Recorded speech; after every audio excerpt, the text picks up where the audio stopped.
Welcome to a spine-chilling journey through 3 disturbing true Halloween horror stories. Brace yourself for a nightmarish experience.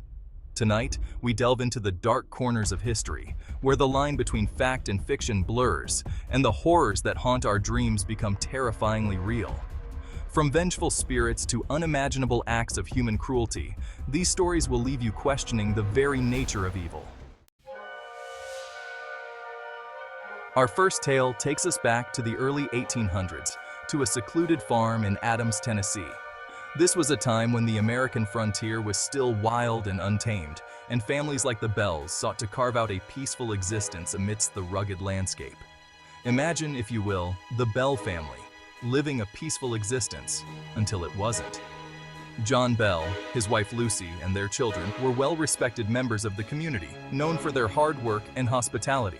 Their farm was a place of joy and laughter, where the family thrived and prospered. Their nightmare began subtly, with whispers and strange noises in the night. At first, it was easy to dismiss these occurrences as the creaks and groans of an old house settling. But soon, the whispers grew louder, more insistent, and the noises became impossible to ignore. But it wasn't long before the disturbances escalated. The once peaceful farmhouse became a place of fear and uncertainty. The family could no longer find solace in their own home, as the entity's presence grew stronger and more malevolent with each passing day. Objects moved mysteriously, unseen hands tugged at bedsheets, and disembodied voices echoed through the farmhouse. The Bell children were particularly affected, often waking in the middle of the night to find their belongings scattered or their bedsheets pulled away. The entity responsible for this torment became known as the Bell Witch. This malevolent spirit seemed to have a personal vendetta against the Bell family, and its presence was felt in every corner of their home. The Bell family was terrorized for years. They sought help from friends, neighbors, and even clergy, but no one could offer a solution. The witch's power seemed to grow with each failed attempt to banish it, leaving the family in a constant state of fear and despair. Imagine their fear as the unseen entity grew bolder, its attacks more frequent and more violent. The witch would slap, pinch, and even beat the family members, leaving them bruised and battered. The once happy home had become a prison of terror. John Bell, the patriarch of the family, seemed to be the witch's primary target. The entity's hatred for him was palpable, and it seemed to take a perverse pleasure in his suffering. His health deteriorated under the strain of the relentless haunting. John Bell, once a robust and healthy man, became frail and weak. He was plagued by mysterious illnesses that no doctor could diagnose or cure. Whispers say the witch even poisoned him, leading to his agonizing death. On his deathbed, John Bell was tormented by the witch's mocking voice, a cruel reminder of the power it held over him. But the torment didn't end there. Even after John Bell's demise, the witch continued to torment the remaining family members. The Bell children and their mother Lucy were not spared from the entity's wrath. Even after John Bell's demise, the witch continued to torment the remaining family members. The Bell children and their mother Lucy were not spared from the entity's wrath. The haunting persisted, with the witch's presence felt in every shadow and every whisper of the wind. Imagine the chilling laughter echoing through the halls, the unseen hands leaving ice-cold touches on their skin. The Bell family lived in constant fear, never knowing when the next attack would come or what form it would take. The Bell Witch became a legend, a cautionary tale whispered around campfires, a reminder that some evils linger even after death. The story of the Bell Witch has been passed down through generations, a chilling testament to the power of the supernatural and the enduring strength of the human spirit in the face of unimaginable terror. Our next story takes us to the heart of what should be a joyous occasion. Halloween night, 1974. A night filled with excitement, laughter, and the innocent joy of children. Picture children dressed in costumes, their laughter echoing through the streets as they excitedly go door to door, their bags filling with candy. The air is crisp, and the streets are alive with the spirit of Halloween. But for one family, the night would take a sinister turn. A turn that would send shockwaves through America. What should have been a night of fun and celebration became a night of horror and tragedy. Ronald Clark O'Bryan, a man driven to desperation by debt, saw a horrific opportunity in the innocent tradition of trick-or-treating. His financial woes clouded his judgment, leading him down a dark path. Imagine the cold calculation, the chilling lack of remorse as he laced pixie sticks, those sugary treats, with cyanide. The very thought sends shivers down the spine as he meticulously planned his heinous act. He gave these poisoned candies to his own children and unsuspecting children in their neighborhood. The trust and innocence of the community were about to be shattered in the most unimaginable way. His 8-year-old son, Timothy, was his primary target, a young boy, full of life and excitement, unaware of the danger lurking in his candy bag. Can you imagine the horror? A father using his own son to collect insurance money.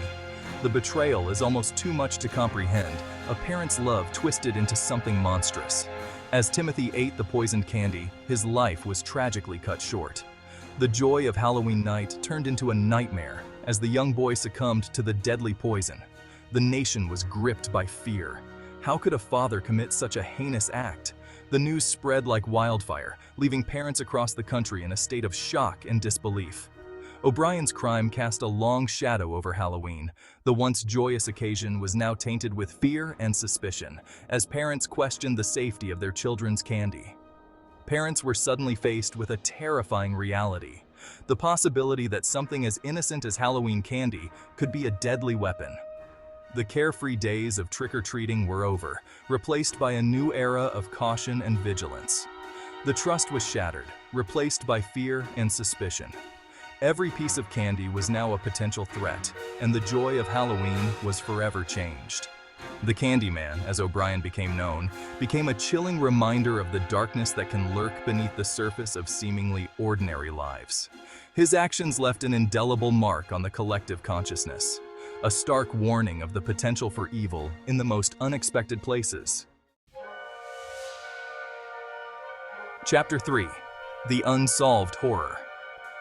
Our final story remains a chilling mystery to this day, a tale that has haunted the small town of Columbia, Pennsylvania for decades. On Halloween night, 1963, in the quiet town of Columbia, Pennsylvania, a group of teenagers gathered for a night of innocent fun. The air was filled with the excitement of the holiday, with decorations adorning the streets and children running around in costumes. They were young, full of life, and completely unaware of the horror that awaited them. The group of friends, dressed in their best Halloween costumes, laughed and joked, enjoying the festive atmosphere. As the night wore on and the teenagers shared stories and laughter, an unknown assailant lurked outside their seemingly safe haven. The figure watched from the shadows, waiting for the perfect moment to strike. Imagine the terror that unfolded as an intruder, masked and armed, forced his way into the home. The sound of the door being forced open shattered the joyful atmosphere, plunging the house into chaos. The night of fun turned into a fight for survival as the teenagers were brutally attacked. Screams filled the air as they tried to fend off the assailant, their once safe haven, now a scene of horror. The assailant showed no mercy, leaving behind a scene of unimaginable violence. Blood stained the walls and floors, and the once lively home was now eerily silent. Despite a thorough investigation, the case went cold. Detectives combed through evidence, interviewed witnesses, and followed every lead. But the identity of the killer remained elusive. The killer's identity remains a mystery, leaving the families of the victims with unanswered questions and a pain that time cannot heal. The community held candlelight vigils, mourning the loss of their loved ones and hoping for justice that never came. The Halloween Massacre of 1963 serves as a chilling reminder that some horrors remain unsolved, their darkness lingering long after the event itself. The town of Columbia, Pennsylvania, will forever be haunted by the memory of that fateful night, a night when innocence was shattered and a community was left in mourning. These stories remind us that sometimes the scariest tales are the ones that are true.